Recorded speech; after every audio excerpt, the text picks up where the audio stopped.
All right, here we are with our next installment. We are finishing the book of Job today, and we have just Job 35 through 42, and then we're going to get back into Genesis. So, if you'll remember, reading through chronologically as the books occurred in the Bible. So, we will start with Job 35. Elihu spake moreover and said, Thinkest thou this to be right, that thou saidst, My righteousness is more than God's? For thou saidst, What advantage will it be unto thee, and what profit shall I have, if I be cleansed from my sin? I will answer thee, and thy companions with thee. Look into the heavens and see, and behold the clouds which are higher than thou.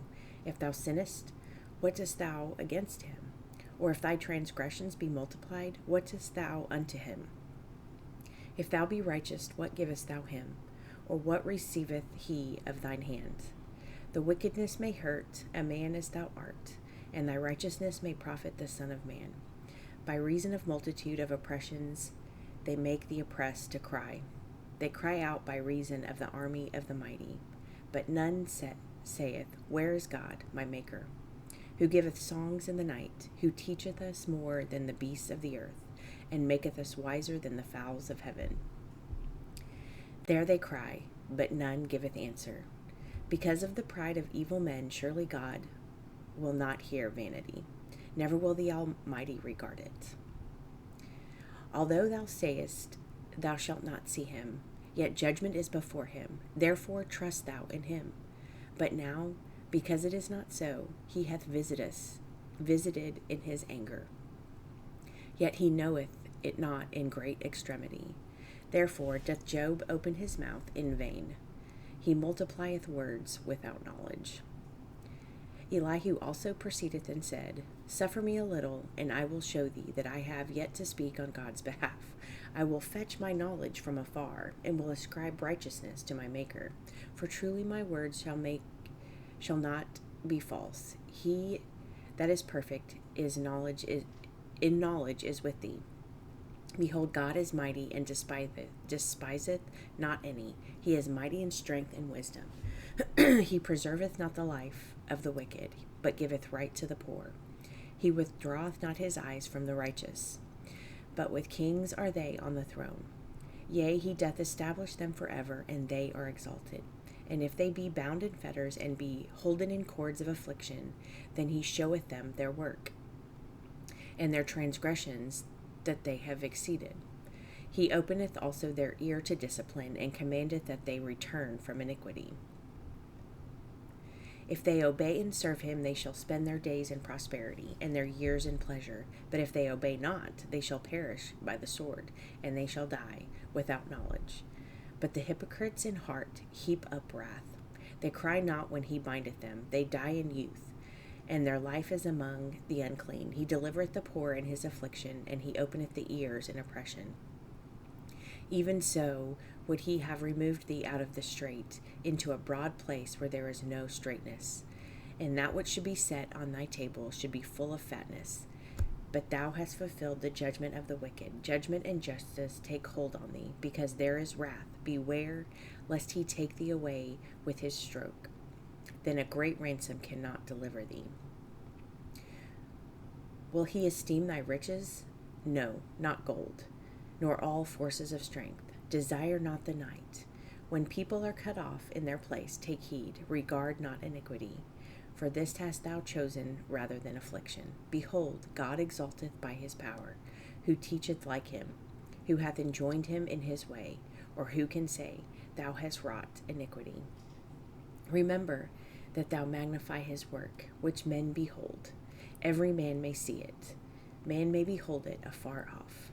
Behold, God is great, and we know him not. Neither can the number of his years be searched out, for he maketh small the drops of water.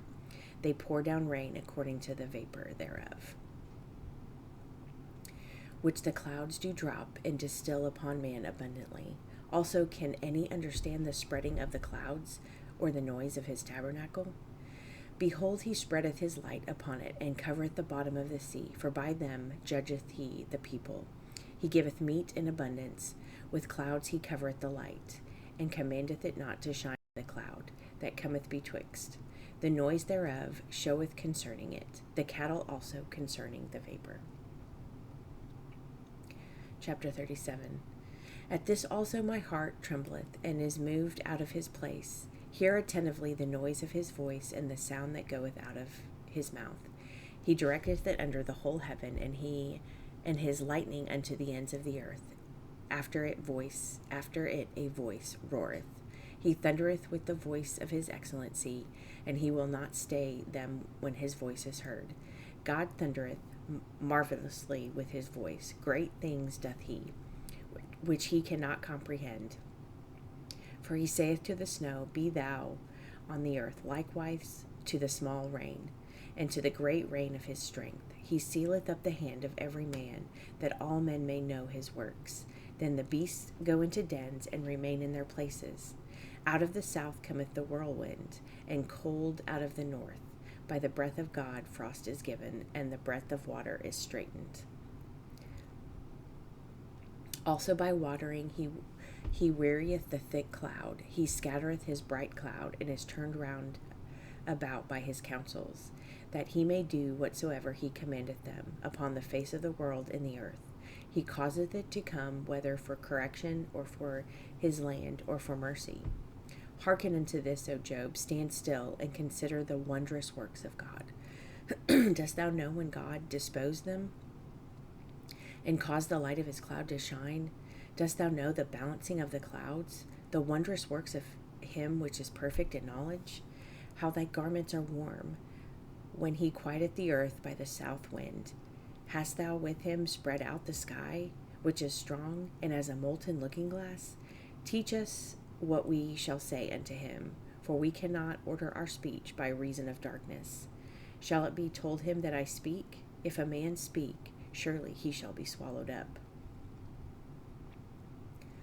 And now men see not the bright line which is in the clouds, but the wind passeth and cleanseth not. Fair weather cometh out of the north. With God is terrible majesty. Touching the Almighty, we cannot find him out. He is excellent in power and in judgment, and in plenty of justice he will not afflict men. Men do therefore fear him. He respecteth not any that are wise of heart. And then here we go. Chapter 38. Then the Lord answered Job out of the whirlwind, and said, Who is this that darkeneth counsel by words without knowledge? Gird up now thy loins like a man, for I will demand of thee, and answer thou me. Where wast thou when I laid the foundations of the earth? Declare, if thou hast understanding. Who hath laid the measures thereof, if thou knowest? Or who hath stretched the line upon it? Whereupon are the foundations thereof fastened? Or who laid the cornerstone thereof? When the morning stars sang together, and all sons of God shouted for joy? Or who shut up the sea with doors? When it brake forth as if it had issued out of the womb?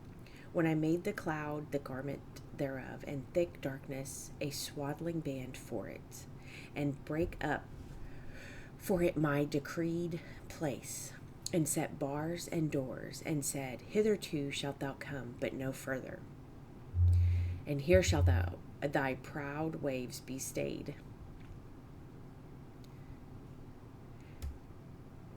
Hast thou commanded the morning since thy days, and caused the dayspring to know his place, that it might take hold of the ends of the earth, that the wicked might be shaken out of it? It is turned as clay to the seal, and they stand as a garment, and from the wicked their light is withholden, and the high arm shall be broken. Hast thou entered into the springs of the sea, or hast thou walked in the search of the depth? Have the gates of death been opened unto thee? Or hast thou seen the doors of the shadow of death?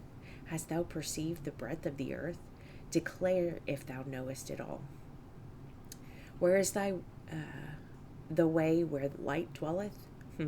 As for darkness, where is the place thereof, that thou shouldst take it to the bound thereof? and that thou shouldst know the paths of the house thereof. Knowest thou it because thou wast then born, or because the number of thy days is great? Hast thou entered into the treasures of the snow, or hast thou seen the treasures of the hail, which I have reserved against the time of trouble, against the day of battle and war? But what way is the light parted, which scattereth the east upon the earth? Who hath divided a water course for the overflowing of waters, or a way for the lightning of thunder, to cause it to rain on earth where no man is, or the wilderness wherein there is no man, to satisfy the desolate and waste ground, and to cause the bud of the tender herb to spring forth? Hath the rain a father? Or who hath begotten the drops of dew? Out of whose womb came the ice, and the hoary frost of heaven? Who hath gendered it? The waters are hid with a stone, and the face of the deep is frozen. Canst thou bind the sweet influence of Pleiades, or loose the bands of Orion? Canst thou bring forth Mazzaroth in his season, or canst thou guide Arcturus with his sons? Knowest thou the ordinances of heaven? Canst thou set the dominion thereof in the earth? Canst thou lift up thy voices to the clouds? The abundance of waters may cover thee. Canst thou send lightnings that they may go, and say unto thee, Here we are? Who hath put wisdom in the inward parts? Or who hath given understanding to the heart? Or who can number the clouds in wisdom? Or who can stay the bottoms of heaven, when the dust groweth into hardness, and the clods cleave fast together? Wilt thou hunt the prey for the lion, or fill the appetite of the young lions when they couch in their dens, and abide in the covert to lie in wait?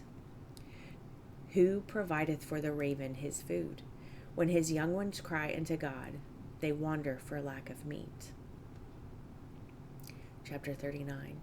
Knowest thou the time when the wild goats of the rock bring forth? Or canst thou mark when the hinds do calve? Canst thou number the months that they fulfill? Or knowest thou the time when they bring forth? They bow themselves, they bring forth their young ones, they cast out their sorrows. Their young ones are in good liking, they grow up with corn, they go forth and return not unto them. Who hath sent out the wild ass free? Or who hath loosed the bands of the wild ass? Whose house I have made the wilderness, and the barren land his dwellings. He scorneth the multitude of the city, neither regardeth he the crying of the driver. The range of the mountain is his pasture, and he searcheth after every green thing. Will the unicorn be willing to serve thee, or abide by the crib? Canst thou bind the unicorn with his band in the furrow, or will he harrow the valleys after thee? Wilt thou trust him because his strength is great, or wilt thou leave thy labor to him? Wilt thou believe him that he will bring home thy seed and gather it into thy barn? Gavest thou the goodly wings unto the peacocks, or wings and feathers unto the ostrich, which leaveth her egg in the earth, and warmeth them in dust, and forgetteth that the foot may crush them, or that the wild beast may break them? She is hardened against her young ones, as though they were not hers. Her labor is in vain without fear, because God hath deprived her of wisdom, neither hath he imparted to her understanding. What time she lifteth up herself on high, she scorneth the horse and his rider. Hast thou given the horse strength? Hast thou closed his neck with thunder? Canst thou make him afraid as a grasshopper? The glory of his nostrils is terrible. He paweth in the valley, and rejoiceth in his strength. He goeth on to meet the armed men. He mocketh at fear, and is not affrighted, neither turneth he back from the sword. The quiver rattleth against him, the glittering spear and the shields. He swalloweth the ground with fierceness and rage. Neither believeth he that is the sound of the trumpet. He saith among the trumpets, Ha ha! He smelleth the battle afar off, the thunder of the captains and the shouting. Doth the hawk fly by thy wisdom, and stretch her wings towards the south? Doth the eagle mount up at thy command, and make her nest on high?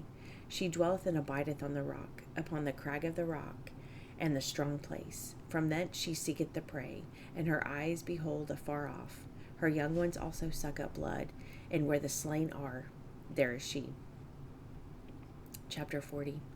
Moreover the Lord answered Job, and said, Shall he that contendeth with the Almighty instruct him? He that reproveth God, let him answer it. Then Job answered the Lord, and said, Behold, I am vile. What shall I answer thee? I will lay mine hand upon my mouth. Once I have spoken, but I will not answer. Yea, twice, but I will proceed no further.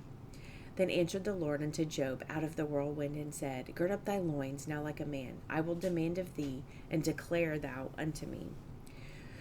Wilt thou also disannul my judgment? Wilt thou condemn me, that thou mayest be righteous? Hast thou an arm like God? Or canst thou thunder with a voice like him? Deck thyself with majesty and excellency, and array thyself with glory and beauty.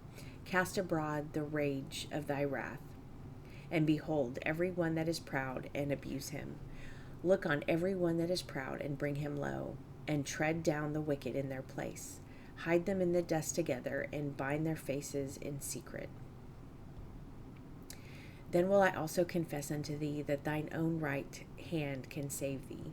Behold now Behemoth, which I made with thee. He eateth grass as an ox. Lo, now his strength is in his loins, and his force is in the navel of his belly. He moveth his tail like a cedar. The sinews of his stones are wrapped together. His bones are as strong pieces of brass. His bones are like bars of iron. He is the chief of the ways of God. He that made him can make him his sword to approach unto him. Surely the mountains bring him forth food.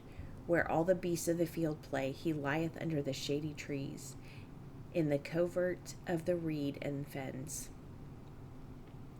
The shady trees cover him with their shadows. The willows of the brook compass him about. Behold, he drinketh up a river, and hasteth not. He trusteth that he can draw up Jordan unto his mouth. He taketh it with his eyes. His nose pierceth through snares. Chapter 41. Canst thou draw out Leviathan with a hook, or his tongue with a cord which thou lettest down? Canst thou put a hook into his nose, or bore his jaw through with a thorn? Will he make many supplications unto thee? Will he speak soft words unto thee? Will he make a covenant with thee?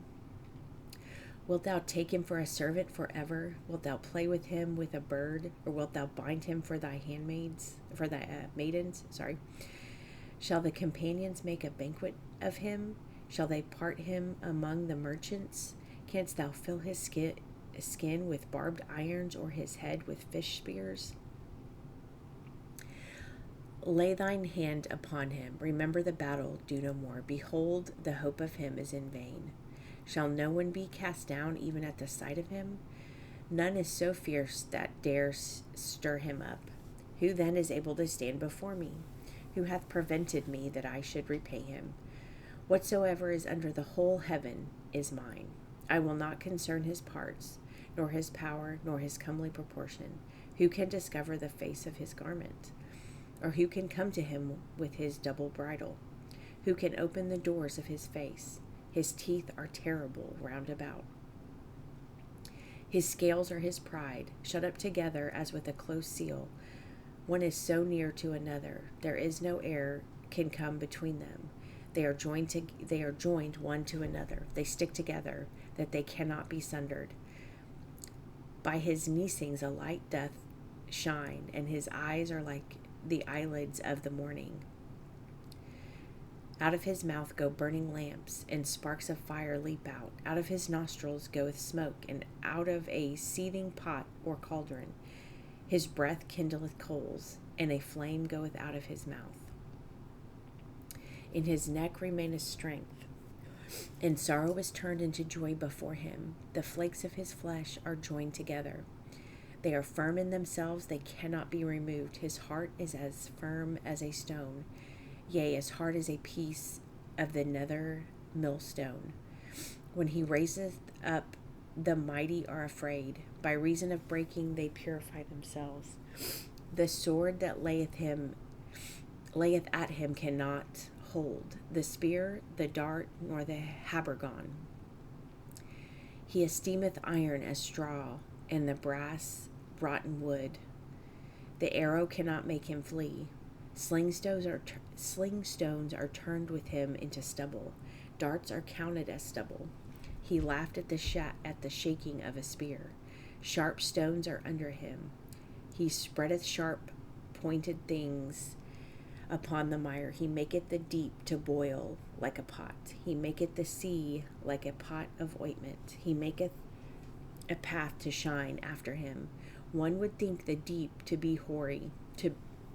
Upon earth there is not his like, who is made without fear. He beholdeth all things, all high things. He is a king over all the children of pride. And then chapter 42. Then Job answered the Lord and said, I know that thou canst do everything, and that no thought can be withholden from thee. Who is he that hideth counsel without knowledge? Therefore have I uttered that I understand not, things too wonderful for me, which I knew not. Hear, I beseech thee, and I will speak. I will demand of thee, and declare thou unto me. I have heard of thee by the hearing of the ear, but now mine eye seeth thee. Wherefore I abhor myself, and repent in dust and ashes. Let me see here. Okay. And it was so, that after the Lord had spoken these words unto Job, the Lord said unto Eliphaz the Temanite, My wrath is kindled against thee, and against thy two friends, for ye have not spoken of me the thing that is right, as my servant Job hath. Therefore, take unto you now 7 bullocks, 7 rams, and go to my servant Job, and offer up yourselves a burnt offering, and my servant Job shall pray for you. For him will I accept, lest I deal with you after your folly, and that ye have not spoken of me the thing which is right, like my servant Job. So Eliphaz the Temanite, and Bildad the Shuhite, and Zophar the Naamathite went and did according as the Lord commanded them. The Lord also accepted Job. And the Lord turned the captivity of Job. When he prayed for his friends, also the Lord gave Job twice as much as he had before. Then came there unto him all his brethren, and all his sisters, and all they that had been his acquaintance before, and did eat bread with him in his house, and they bemoaned him, and comforted him over all the evil that the Lord had brought unto him. Every man also gave him a piece of money, and every one an earring of gold. So the Lord blessed the latter end of Job more than the beginning, for he had 14,000 sheep, 6,000 camels, 1,000 yoke of oxen, and 1,000 she-asses. He had also 7 sons and 3 daughters, and he called the name of the first Jemimah, and the name of the second Keziah, and the name of the third Karen Hapuk. And in all the land there were no women found so fair as the daughters of Job, and their fathers gave them inheritance among their brethren. And after this Job lived 140 years, and saw his sons and his sons' sons, even 4 generations. So Job died, being old and full of days.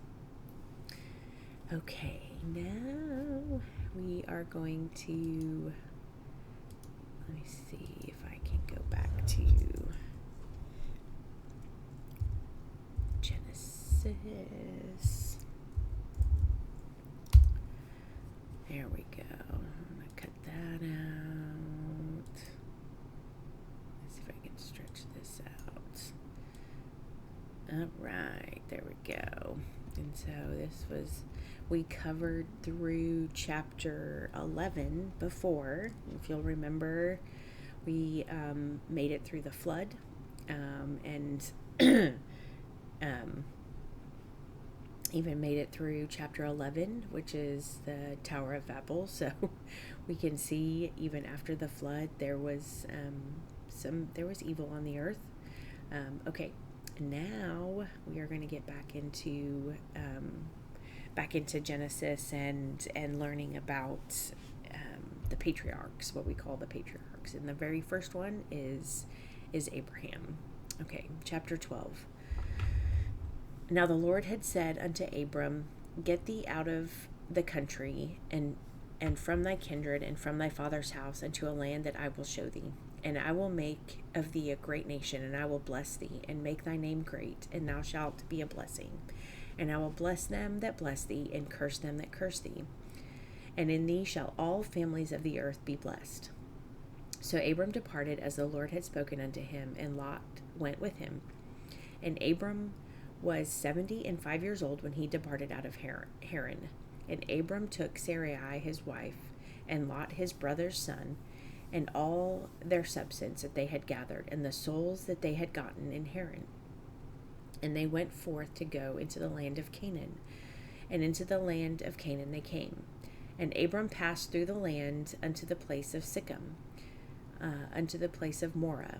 And the Canaanite was then in the land.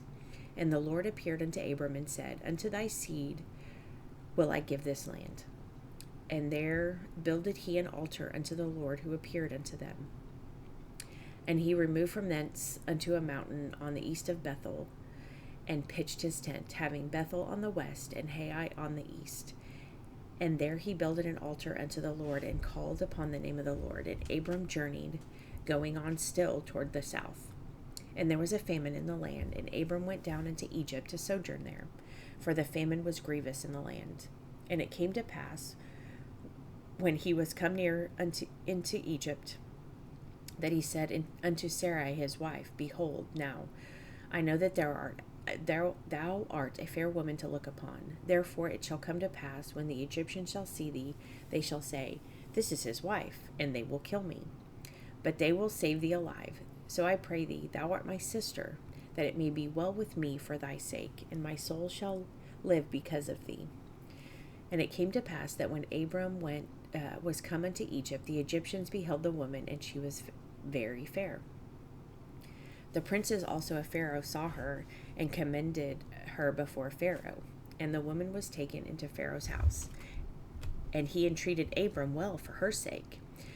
And he had sheep and oxen, and he asses, and men servants, and maidservants, and she asses, and camel. And the Lord plagued Pharaoh in his house with the great plagues because of Sarai, Abram's wife. We'll go up. And Pharaoh called Abram and said, What is this that thou hast done unto me? Why didst thou not tell me she was thy wife? Why saidst thou, She is my sister, so I might have taken her to me to wife? Now therefore, behold thy wife, take her, and go thy way. And Pharaoh commanded his men concerning him, and they sent him away, and his wife, and all that they had. Okay, chapter 13. And Abram went out unto Egypt, he and his wife, and all he had, and Lot with him, into the south. And Abram was very rich in cattle, in silver, and in gold. And he went on his journey from the south even to Bethel, unto the place where his tent had been at the beginning, between Bethel and Hai, unto the place of the altar which he had made there at first. And there Abram called on the name of the Lord. And Lot also, which went with Abram, had flocks and herds and tents. And the land was not able to bear them, that they might dwell together, for their substance was great, so that they could not dwell together. And there was a strife between the herdmen of Abram's cattle and the herdmen of Lot's cattle. And the Canaanite and the Perizzite dwelleth then in the land. And Abram said unto Lot, Let there be no strife, I pray thee, between me and thee, and between my herdmen and thy herdmen, for we be brethren. Is not the whole land before thee? Separate thyself, I pray thee, from me. If thou wilt take the left hand, then I will go to the right. Or if thou depart to the right hand, then I will go to the left. And Lot lifted up his eyes, and beheld all the plain of Jordan, that it was well watered everywhere, before the Lord destroyed Sodom and Gomorrah, even as the garden of the Lord, like the land of Egypt, as thou comest unto Zoar. Then the Lord chose him all the plain of Jordan, and Lot journeyed east, and they separated themselves the one from the other. Abram dwelled in the land of Canaan, and Lot dwelled in the cities of the plain, and pitched his tent toward Sodom. But the men of Sodom were wicked and sinners before the Lord exceedingly. And the Lord said unto Abram, after that Lot was separated from him, lift up now thine eyes, and look from the place where thou art, northward and southward, and eastward and westward. For all the land which thou seest, to thee will I give it, and to thy seed forever. And I will make thy seed as the dust of the earth. So if a man can number the dust of the earth, then shall thy seed also be numbered. Arise, walk through the land in the length of it, and in the breadth of it, for I will give it unto thee. Then Abram removed his tent, and came and dwelt in the plain of Mamre, which is in Hebron, and built there an altar unto the Lord. Chapter 14. And it came to pass in the days of Amraphel king of Shinar, Arioch king of Elasar, Chedorlaomer king of Elam, and Tidal king of nations, that these made war with Bera king of Sodom, and with Birsha king of Gomorrah, Shinab king of Admah, and Shemabar king of Zeboim, and the king of Bela, which is Zoar. All these were joined together in the vale of Siddim, which is the salt sea. 12 years they served Chedorlaomer, and in the 13th year they rebelled.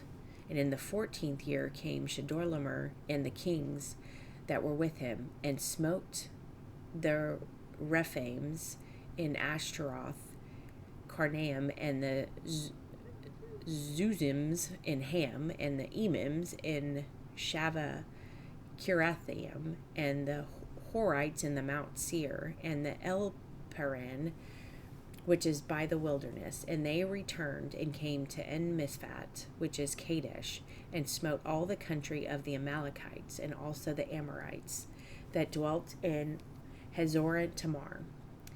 And there went out the king of Sodom, and the king of Gomorrah, and the king of Admah, and the king of Zeboim, and the king of Bela, the same as Zoar, and they joined battle with them in the vale of Siddim, when Chedorlaomer king of Elam, and the Tidal king of nations, and Amraphel king of Shinar, and Arioch king of Elasar, 4 kings with 5.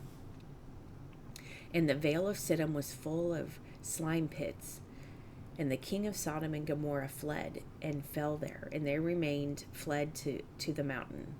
And they took all the goods of Sodom and Gomorrah and all their victuals, and went their way. And they took Lot, Abram's brother's son, who dwelt in Sodom, and his goods, and departed. And there came one that had escaped, and told Abram the Hebrew, for he dwelt in the plain of Mamre the Amorite, brother of Eshcol, and brother of Aner. And these were confederate with Abram. And when Abram heard that his brother was taken captive, he armed his trained servants, born in his own house, 318, and pursued them unto Dan. And he divided himself against them, he and his servants by night, and smote them, and pursued them unto Hobah, which is on the left of Damascus. And he brought back all the goods, and also brought again his brother Lot and his goods, and the women also, and the people. And the king of Sodom went out to meet after his return from the slaughter of Chedorlaomer, and of the kings that were with him, at the valley of Sheva, which is the king's dale. And Melchizedek, king of Salem, brought forth bread and wine, and was the priest of the Most High God. And he blessed him, and said, Blessed be Abram of the Most High God, possessor of heaven and earth. And blessed be the Most High God, which hath delivered thine enemies into thine hand. And he gave him tithes of all. And the king of Sodom said unto Abram, Give me the persons, and take the goods to thyself. And Abram said to the king of Sodom, I have lift up mine hand unto the Lord, the Most High God, the possessor of heaven and earth, that I will not take from a thread even to a shoe latchet, and that I will not take anything that is thine, lest thou shouldst say, I have made Abram rich. save only that which the young men have eaten, and the portion of the men which went with me, Aner, Eshcol, and Mamre. Let them take their portion.